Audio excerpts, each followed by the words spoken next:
하지만 불륜의 관계는 하면 안 되는 것을 하기에 짜릿하고 흥분되고 에너지가 치솟고 자신이 살아있다라는 생각과 감정들이 듭니다. 안녕하세요. 마인드 디톡스의 묻지마 캔디입니다. 오늘의 방송 제목은 불륜이 더 깊어지는 경우입니다. 구독, 좋아요 눌러주세요.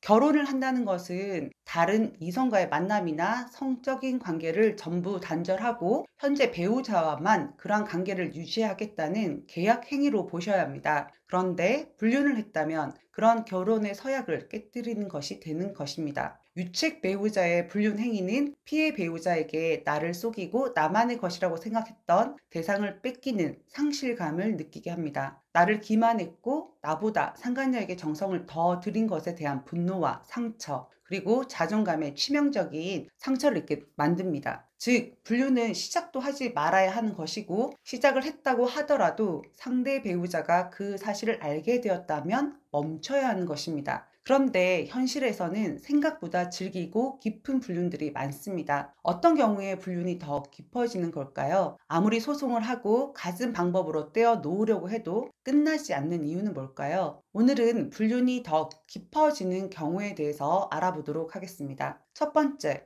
정서적으로 연결된 경우. 아침 출근길을 시작으로 회사에서 점심시간 그리고 퇴근시간, 보고 등 일상을 나누는 불륜들이 있습니다. 사실은 그런 일상은 집에 있는 배우자와 나눠야 되는데 상간녀에게 미조알, 고조알 이야기를 나누고 위로를 받고 조언을 서로 주고받습니다. 남편은 이 여자만이 내 마음을 알아주고 이해해준다는 생각을 하게 됩니다. 단지 육체적인 관계뿐만 아니라 정서적인 교류를 통해서 가까워진 사이는 점점 더 깊어지게 됩니다. 두 번째, 성적 궁합이 잘 맞을 때. 불륜의 핵심은 뭐라고 말씀드렸죠? 섹스, 즉 성관계입니다. 사람들은 속궁합이라는 표현을 합니다. 크기가 크고 작고를 떠나서 신체적인 구조 또는 성행위의 방법과 취향이 배우자보다 훨씬 더 잘 맞는 경우들이 있습니다. 성의 쾌락에 빠져서 거기에서 헤어나오지 못하는 경우들이 많고요. 물론 실상은 그닥 속궁합이 맞지 않더라도 심리적으로 하면 안 되는 것을 하는 것에서 기인하는 짜릿함과 쾌감이 생기기 때문에 그런 감정적인 부분들로 인해서 자신들의 성적 궁합이 잘 맞다라고 생각하는 경우도 있습니다. 세 번째, 마지막 여자라는 생각이 들 때. 보통 늦바람일 경우에 이런 생각이 많이 들기 때문에 늦바람이 더 무섭다라는 표현도 있습니다. 실상은 늦게 바람이 난 게 아니라 젊은 시절에도 바람을 피워오다가 나이가 들고 나서 이 여자와 내가 헤어지고 나면 다른 불륜 대상을 찾지 못할 수도 있다는 불안감으로 집착이 생기게 되고 자신의 마지막 운명이라고 스스로 정의를 내리게 됩니다. 그래서 더 깊어지고 관계를 끝내는 것을 두려워하게 됩니다. 네 번째, 미래를 꿈꾸는 경우. 불륜 관계에 어느 일방이 싱글이거나 둘 다 유부녀, 유부남이라고 하더라도 한쪽의 부부 관계가 좋지 않아서 이혼을 염두에 두고 이혼 소송이나 협의 이혼의 과정에 있다라고 하면 상대를 자신이 끝까지 책임져야 한다는 책임감이 생기고 자신 때문에 피해를 입게 한 것에 대해서 미안해하고 상대에 대해 동정심 같은 것이 생깁니다. 자신이 상대를 지켜줘야 하기에 자신도 이혼을 각오하거나 실행하면서 둘 사이에 미래를 꿈꾸면서 불륜 관계가 더 깊게 이어지게 됩니다. 다섯 번째, 남편을 궁지로 몰았을 경우. 제가 늘 쥐도 도망갈 구멍은 만들어 놓고 몰아야 된다라고 말씀을 드리잖아요. 어쩌면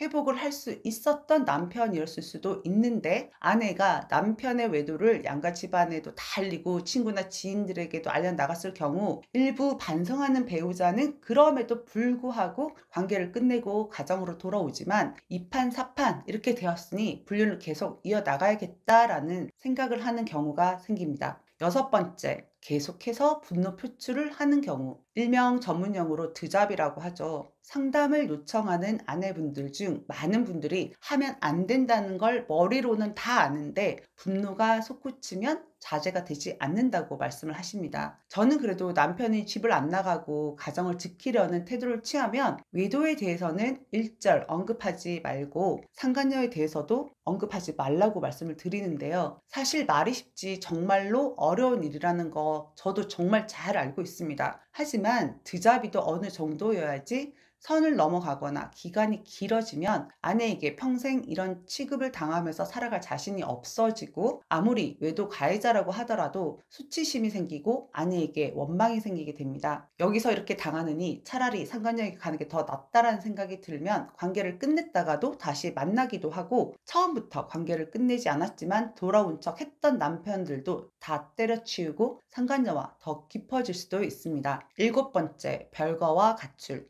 유책 배우자들이 별거를 요구하기도 하고, 아내들이 남편이 보기 싫다며 밖에서 개고생해보고 가정이 얼마나 소중한지 느끼고 반성하라고 별거를 종용하거나 쫓아내기도 합니다. 물론 대부분이 유책 배우자 스스로가 가출을 선택합니다. 아웃 오브 사이트, 아웃 오브 마인드라고 하잖아요. 밖에 나가서는 예전보다 훨씬 더 자유롭게 상간녀와의 관계를 이어나갈 수 있게 됩니다. 물론 처음에는 시댁에 간다라고 합니다. 그런데 나중에는 상간녀 주지 인근 또는 같이 아예 살림을 합쳐서 살기도 합니다. 8번째, 다시 붙은 경우. 소송 및 여러 가지 상황으로 일시적으로 헤어졌다가 서로에게 미련이 남아서 연락을 취하다가 사이가 더 깊어지는 경우들도 있습니다. 헤어져 보니 더 애달프고 더 보고 싶고 상대방의 가치가 더 크게 느껴지기 때문에 사이가 더 깊어집니다. 물론 소송을 해서 다시 붙었다는 표현을 하시는데요. 소송을 안 했어도 계속 갈 사이라고 저는 생각을 합니다. 이상 불륜이 더 깊어지는 경우에 대해서 8가지로 살펴보았습니다. 끝난 줄 알았는데 눈 가리고 아웅 하고 뒤에서 계속 연락을 주고받거나 만나고 있는 경우들이 대부분입니다. 부부관계는 익숙하고 안정된 관계입니다. 하지만 불륜의 관계는 하면 안 되는 것을 하기에 짜릿하고 흥분되고 에너지가 치솟고 자신이 살아있다라는 생각과 감정들이 듭니다. 도파민 분비로 인해서 발생하는 거죠. 그래서 그 관계를 쉽게 끝내기가 어려운 것입니다. 하지만 사람이라면, 인간이라면 바람은 폈어도 들키고 난 후에는 진심으로 피해 배우자에게 사과를 하고 잘못을 뉘우치는 태도를 보이고 불륜 관계를 끝내야 하는 것이 맞지 않을까요? 네, 오늘 방송은 여기까지 하도록 하겠습니다. 네이버 카페에서 묻지마 캔디 마인드 디톡스로 검색을 해주세요. 상담을 통해서 여러분들의 문제 해결에 실질적인 솔루션을 제공해 드리겠습니다. Have a sweet mind detox. 다음 방송일에 우리 또 만나요. 안녕.